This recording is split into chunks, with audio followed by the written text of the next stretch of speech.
That first step you just saw was the casting process of heating up silver and then pouring it into a mold.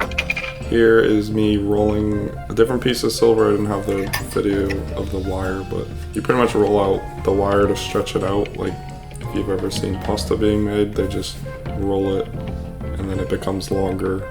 So this is called a rolling mill.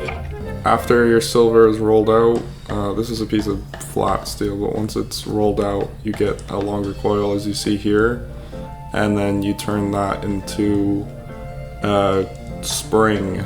You just keep wrapping it around a metal piece that'll hold it, and then you get all these little coils, and then later on, once you have that coil, you cut it into these little links. So you see there, it's just one big spring, and then once you cut it down the middle, you get a bunch of links where you can later solder them together to get the start of a chain. So you just use a hand saw there. I made about 4 or 5 of these coils, and then I cut it into 68 links.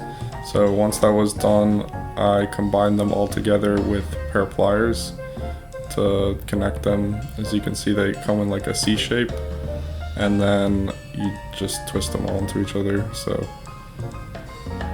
it's pretty straightforward. I mean, once you see how all this stuff works, it's pretty easy to understand. So you open the link, and then you just use the pliers to close them back up.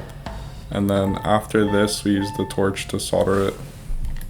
One by one, I had to attach them all together to the full length of the chain. So it was not, this step wasn't hard. It was just making sure they were straight. And then the next step was soldering them, and each link needed to be soldered. So that was definitely a good amount of effort. It's very meticulous to go through and solder each link, just because you do want the solder to flow evenly, and you don't want any gaps so the link is strong. So each time you do solder a link, it's pretty intensive, like you're focused there, and it's kind of like a art process. So you have to do that 68 times for the length of the chain. So it was just a lot of like mini challenges that were all the same, but each time was definitely very challenging. So the process did feel very magical though, because you can control the oxygen and propane with the red and green tiles.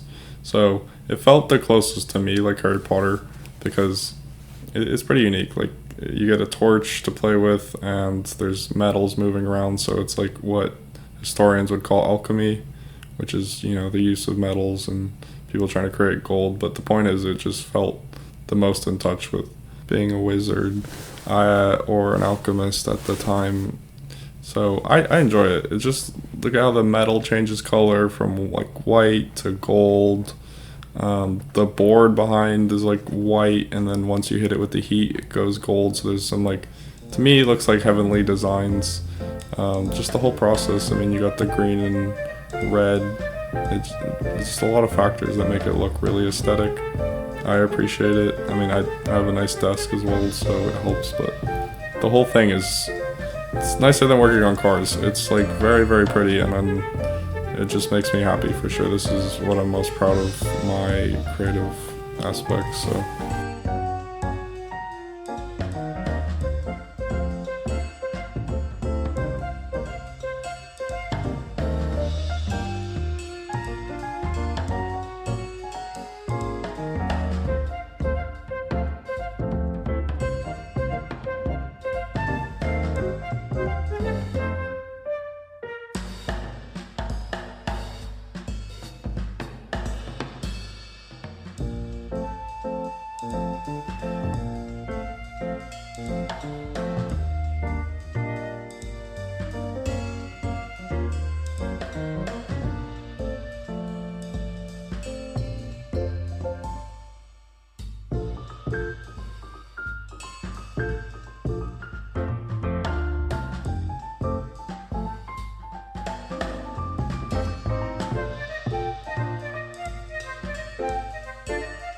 Once all the links are soldered, you do have to go back and polish each one, which is pretty difficult because they're wrapped around other links.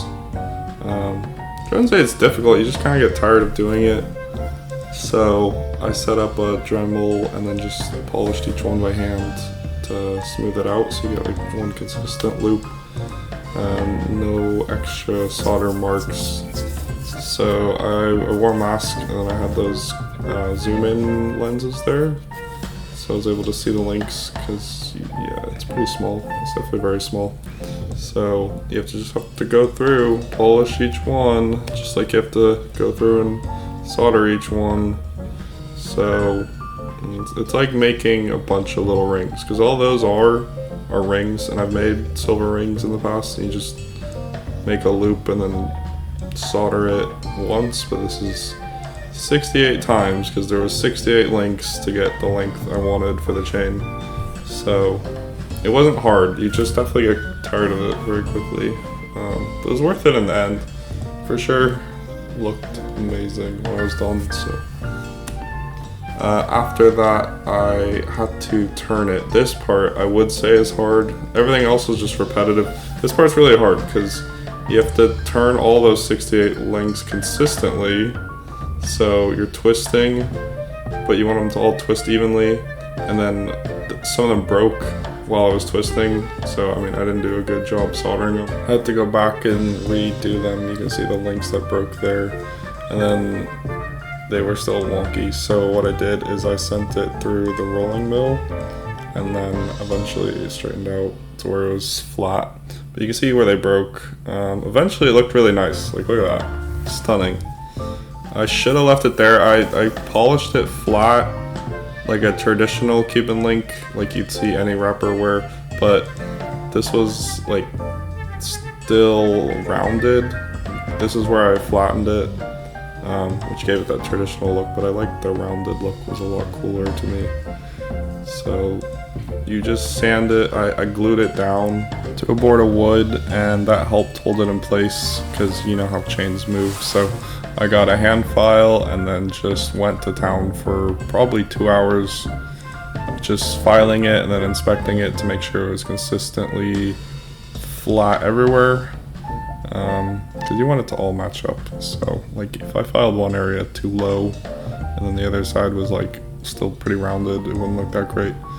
But you can imagine my wrists and fingers hurt after this bit. Just sanded for ages. I probably could have used an electric sander, but this is like the traditional way for sure of doing it. So by the time I finished, you can see it's a bit darker. And then I took it out of that glue. That's designed for this, like, you know, removable. It looked pretty great. I just cleaned it off. You use fire to burn off the glue, so I kind of had fun doing that. So you literally just burn it off and then put it in the chemical cleaner, and then it's like back to brand new. But this glue is designed for this exactly. So it was a pretty cool ritual. You can see it like flickering away there. That's why I was saying this is kind of like magic. I don't know, I had fun. Like all the glue burned away without a trace other than the ash, but once it was done, I had to polish it, so I used a little hand polisher. There are big rotary polishers, but this way I'm able to get kind of more detail in between the links, so I can, not just the surface level, but I can kind of get like in between and then like on the sides. So this was a lot more meticulous, but probably got better results. I don't know, same difference.